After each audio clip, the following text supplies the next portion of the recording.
The cassette tape had been in Aretha Franklin's piano bench for 11 years. She knew exactly where it was, third drawer, under the green velvet cloth, behind the tuning wrench she never used. She hadn't played it since 1994, but on the morning of March 3, 2005, when her assistant walked in and placed a newspaper on the Steinway without a word, Aretha didn't reach for the paper. She walked to the bench, opened the third drawer, and took out the tape, like she already knew. Like some part of her had been waiting since the day she pressed it into a 22-year-old boy's hands in a Detroit recording studio and told him, "You have everything you need. Don't waste it." The headline read, "Gospel Promoter Indicted in 4.2M Church Fraud Scheme. Victims include dozens of inner-city congregations." Aretha set the tape on top of the piano. She did not pick up the phone. She did not call her lawyer, her manager, or her sisters.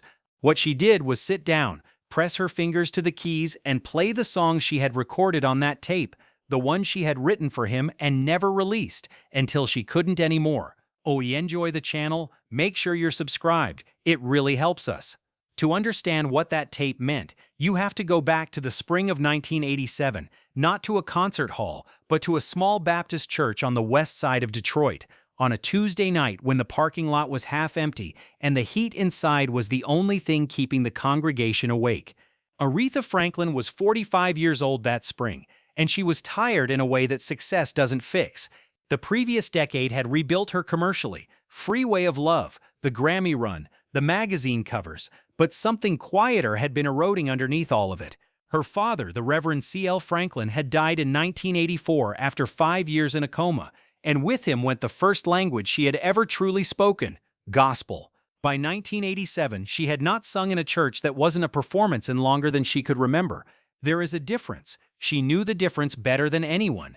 The lives are real. The conversation is imagined. That Tuesday, she wasn't there to perform. A pastor she'd known since childhood had called and said simply, "There's a boy singing here tonight. I think you should hear him." She had almost said no. She went anyway. Marcus Del Rey was 22 years old, from Memphis, the third son of a Church of God in Christ deacon.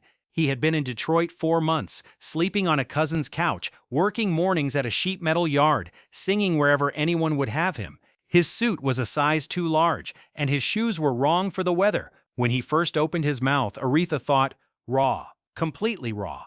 Then the second phrase came out, and she sat very still for the rest of the set. Afterward, she asked him one question. "Can you be at Studio A on Woodward at 9 on Thursday?" He said yes before she finished the sentence.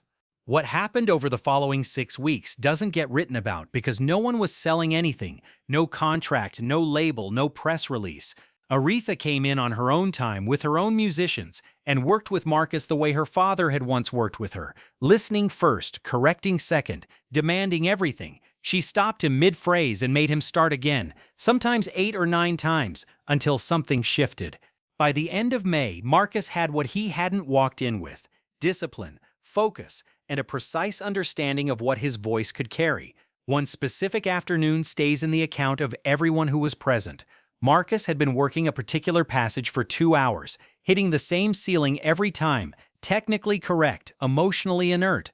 Aretha stopped him mid-phrase for the 7th time, and instead of explaining, she sat down at the piano and sang the passage herself. Not to show him how, just to show him what it was supposed to feel like from the inside. The room went very quiet. When she finished, Marcus stood at the microphone and did not move for almost a full minute. Then he sang it again. Nobody stopped him this time. One afternoon in late June, after everyone else had left, Aretha sat at the piano and played a melody she had been carrying for 3 weeks, never written down, never played for anyone. She recorded it on a standard TDK cassette. Her voice, the piano, no second take. She labeled it in her own handwriting, just the letter M, and pressed it into Marcus's hands at the door. "This is yours," she said. "Don't play it for anyone. Just remember what it sounds like." That October, Aretha was booked for The Tonight Show starring Johnny Carson. This time, her manager had arranged something unusual. Marcus Del Rey would perform a single number in the opening segment. No interview, no feature. Just the voice, briefly introduced by Aretha herself. Backstage at NBC Burbank that afternoon, she found Marcus in the green room, hands clasped, staring at the floor, not speaking to anyone. She pulled a chair directly in front of him. "You're not nervous," she said. Not a question. I'm terrified. Good. Nervous is when you're not sure you belong. Terrified is when you know you do and you're afraid you'll ruin it. She stood. Don't ruin it. He didn't. The performance lasted 4 minutes and 20 seconds. By the final chorus, the studio audience had gone quiet in the particular way that means something unexpected is happening. Not silence from indifference, but from attention.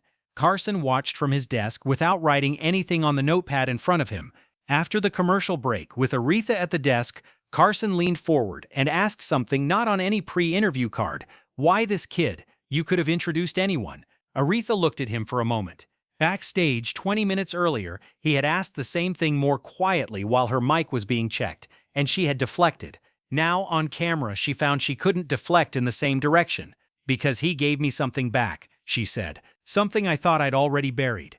Carson didn't follow up immediately. He let it sit, which was not always his instinct, but tonight it was the right one. Nobody reached for a joke. In that small, unplanned stillness, something passed between two people on a television stage that almost never passes in that room. An actual true thing, said without a safety net. Neither of them knew what they had just handed to the young man sitting in the green room 30 feet away, listening on a monitor, and what he would eventually do with it.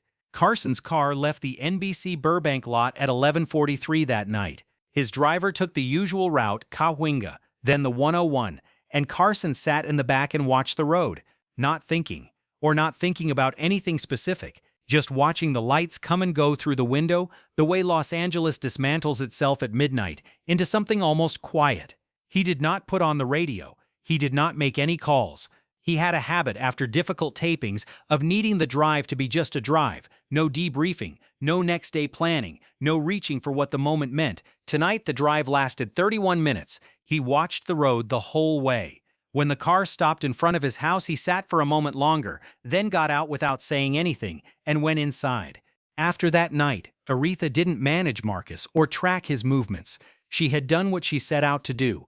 Over the next 3 years, he built a modest career on the gospel circuit, regional tours, an independent album, church recordings. The doors that opened most easily were connected, however loosely, to Aretha's network, Memphis congregations who knew her father's name, Detroit churches where she had grown up, Atlanta communities where her gospel reputation reached back decades. She stayed loosely in touch. A call when a new record came out, a word through mutual contacts, nothing more. When 1994, Marcus called her private line. He was starting a foundation, a gospel music education initiative for young artists in poor Southern congregations. He said her name once, carefully.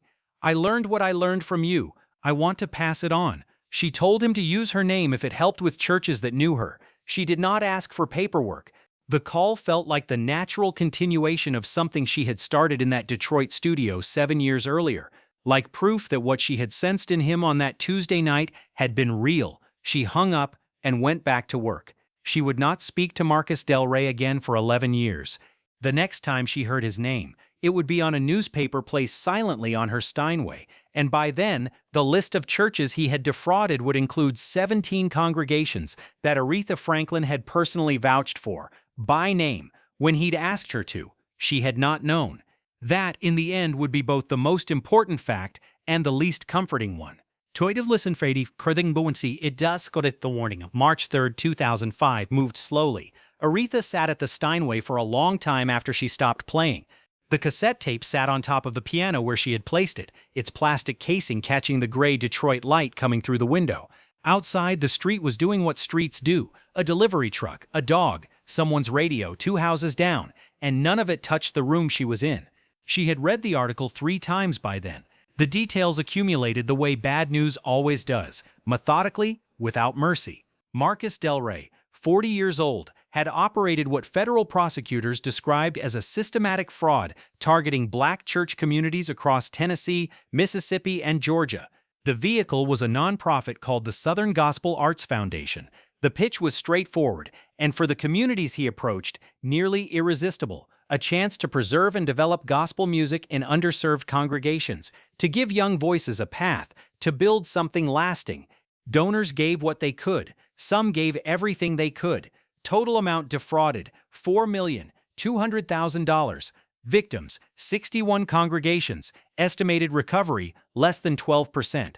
Aretha set the paper down. She had known some of those church names for 40 years. What came next was not a wave of emotion, not the dramatic collapse that the situation might seem to call for. What came instead was something colder and more precise, a reckoning. She began, quietly and without anyone in the room, to trace the line backward. 1994, the phone call, the foundation, the permission she gave him to use her name. 1991, 1992, the introductions made casually at events, the words spoken to pastors she had known since childhood. He's one of mine. Look after him. 1987, The Tonight Show, the 4 minutes and 20 seconds, Carson's camera on a 22-year-old face, while Aretha told 11 million people, "This is someone I believe in." Every door she had opened, every name she had lent, every community that had trusted Marcus Del Rey, not because they knew him, but because they knew her.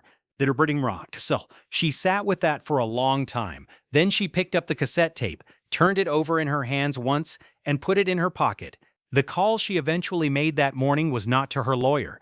It was to a pastor in Memphis, an elderly man named Reverend Harold Tate, who had known her father, who had been one of the first people she had mentioned Marcus's name to back in 1994. She had heard, through the kind of quiet network that moves information through black church communities before it reaches newspapers, that Reverend Tate's congregation had lost $63,000. He answered on the third ring. She said his name. He said hers.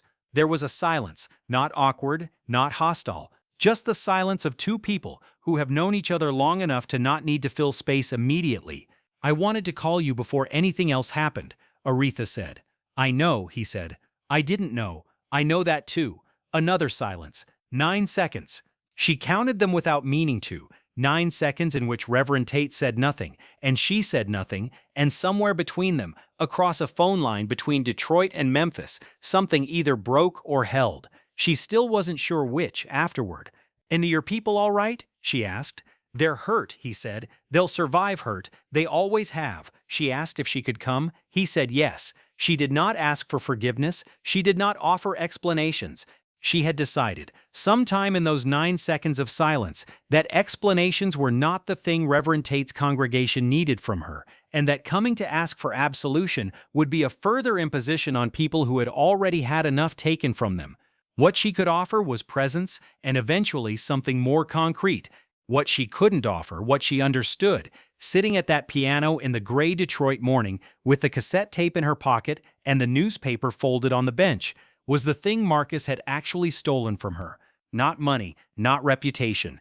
Those could be managed. What he had stolen was simpler and worse. The memory of that Tuesday night in the West Side Church, the second phrase that had made her sit very still, the thing she had felt when she pressed that tape into his hands at the studio door and thought, "This one is real." That moment, the clearest act of faith she had made since her father's funeral, had been retroactively contaminated. She could not go back to it cleanly anymore. 3 weeks after the indictment, a Memphis journalist named Carol Weiss was building her profile of the case when she pulled the Tonight Show footage. It was not difficult to find. 1987, widely archived, Aretha Franklin introducing a young gospel singer to Johnny Carson's audience. Weiss watched it twice and then wrote a single sentence in her notes that would appear in the third paragraph of her eventual article. The trust that made this fraud possible was assembled, brick by brick over 18 years, and it began on national television. Pre-Christian, she wasn't wrong. She also wasn't entirely right. But the framing stuck, and for several months that spring, Aretha Franklin's name appeared in the story not as victim. The word journalists reached for varied, but landed in the same place, the unwitting architect. Aretha did not give interviews about it. Her lawyer released a single paragraph confirming she had no prior knowledge of the fraud and had cooperated fully with investigators. That was all. What the journalists did not report, because she had asked, and the people involved had agreed, was that between March and September of 2005, Aretha made personal visits to 11 of the 61 affected congregations. No cameras, no advance notice. She sat in church halls and in people's living rooms and at kitchen tables, and she listened. She did not perform. She did not sing. She just sat there. And when people needed to be angry at someone who was present rather than absent, she let them be. Tara's in Reverend Tate's church in Memphis on a Sunday afternoon in April. She sat in a pew near the back while the choir rehearsed, a small, underfunded choir in a room that still had a water stain on the ceiling from a roof that hadn't been repaired yet. And she listened to a teenage girl sing the opening of a hymn Aretha had known since childhood. The girl's voice was uncertain, reaching for something it hadn't found yet. Aretha recognized the sound exactly. She thought about the night in the West Side Church, the parking lot half empty, the heat, the size too large suit. She thought about how certain she had been, in a way she had rarely been certain about anything after her father died. Not hopeful, certain. There is a difference, and she had built a career on knowing it. That certainty was the thing she kept returning to in the months after the indictment. Not because it excused anything, but because it was the only part of the story that still belonged entirely to her. Marcus had taken the name, the doors, the network, the trust of 61 congregations. He had not been able to take the Tuesday night. The second phrase, the sitting very still, that had happened. It remained true regardless of everything that came after. She wasn't sure, sitting in that back pew, whether that was consolation or simply the last thing left. She sat until the rehearsal ended. Then she stood, nodded to Reverend Tate, and walked out into the Memphis afternoon. Nobody in that room knew that the cassette tape was in her coat pocket. She had been carrying it since the morning she found the newspaper. Marcus Delray was sentenced in October 2005, 11 years, federal prison, Shelby County. The courtroom was not full. The coverage was brief. By the time the sentence was handed down, the story had already moved on to other things. The way stories do. Aretha did not attend the sentencing. She did not comment on it. By 2007, the case had settled into the footnotes of longer articles about nonprofit fraud. Aretha's name appeared in those footnotes less and less. Other things filled the space. New recordings, a Kennedy Center honor, the usual forward motion of a long career. The 11 congregations she had visited quietly rebuilt what they could. Reverend Tate's church got its roof repaired in the spring of 2006. He called to tell her. She said she was glad. That was the last time they spoke. She was at home in Detroit, and she was not giving interviews or making statements or doing any of the things that public figures sometimes do at the end of their lives to manage the record. What she was doing mostly was sitting near the piano. After she died in August, her niece found a small notebook in the piano bench, third drawer under the green velvet cloth, alongside the tuning wrench and the empty TDK cassette case. The notebook was mostly chord notations, partial lyrics, the ordinary working debris of a musician's private life. But near the back, on a page with no date, there were 4 lines written in Aretha's hand. No name at the top, no context. The voice was real. The rest was his to ruin, not mine to have prevented. I heard you that Tuesday. I was right about that. Nobody knew who it was for. The notebook was archived with her estate papers. The cassette tape was not found with it. Nobody knows where it went. What Aretha Franklin built over 60 years survived everything that came after that Tuesday night in 1987, including Marcus Delray and everything he chose to do with the door she opened. What she gave him was real. What he did with it was his. She knew the difference. In the end, that turned out to be enough to keep going, if not enough to stop carrying the tape. What would you have done, given the name, knowing it could be misused or kept the door closed? Leave it in the comments. And if this story stayed with you, share it with someone who needs to hear it.